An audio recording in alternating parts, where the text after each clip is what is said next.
Hi, I'm Rashonda Cade. This is Rashonda's Reading Room. We are reading, what are we reading? Oh, Hagar's Daughter by Pauline Hopkins. We're on the second part of chapter 5, which I was totally expecting to be super long, like the first part was. This is a tiny little short thing.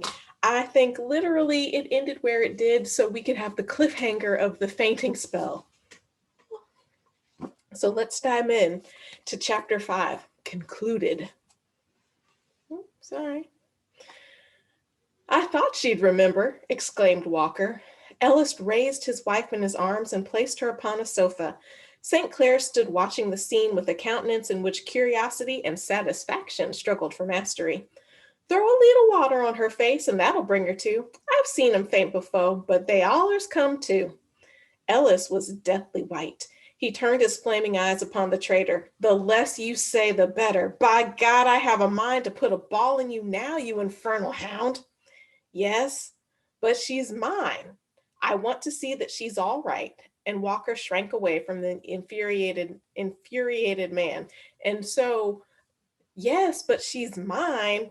Um, and the baby too, right? Like if she's a slave, her baby is also a slave. He's getting a twofer here.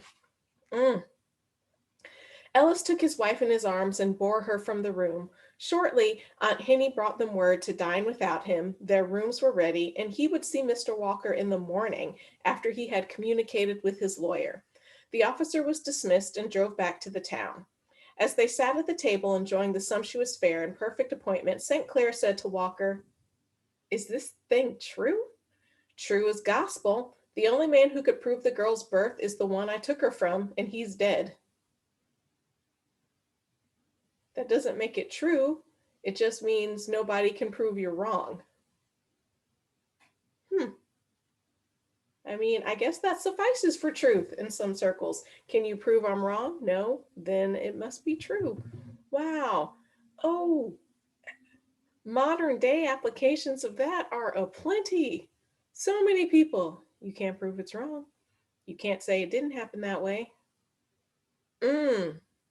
We've got alternate facts happening here. I mean, it might be an actual fact, as anything is fact in a work of fiction, but you know what I'm saying. Anyway, is this thing true? True as gospel. The only man who could prove the girl's birth is the one I took her from, and he's dead. Well, you've done me a mighty good turn. Blame me if you haven't. I shan't forget it. Here's to our future prosperity. And he touched the wine glass to his friends. Wow, what little feeling do you have for your family when you're like, you've done me a mighty good turn? I've ruined my brother's life. Huzzah! Mm. I don't mean you shall forget. I'm sure he doesn't. I don't mean you shall forget, was Walker's reply as he sat his glass down empty.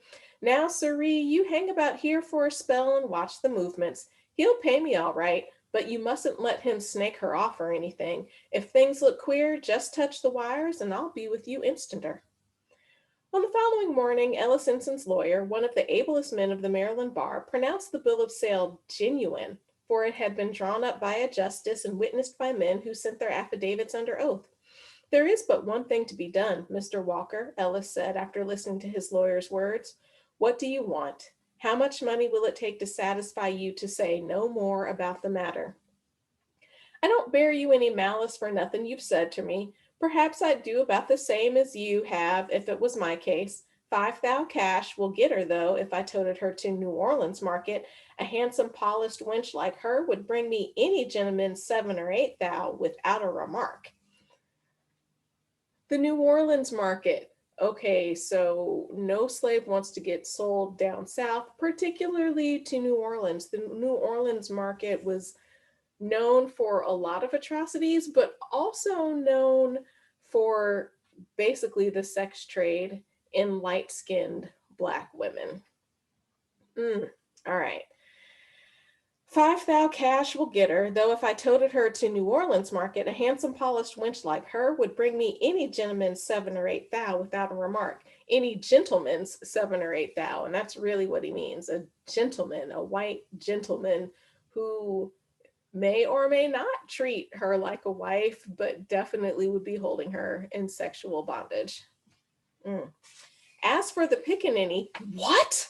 Thundered Ellis. The child too? In course, replied Walker, drawing his fingers in and out his scraggy whiskers. The child follows the condition of the mother, so I scoop the pile. Ellis groaned aloud. As I was saying, continued Walker, the pickaninny will cost you another thou, and cheap at that. I would willingly give the money twice over, even my whole fortune, if it did not prove my wife to be of Negro blood, replied Ellis with such despair in his tones that even these men, inured to such scenes from infancy, were touched with awe.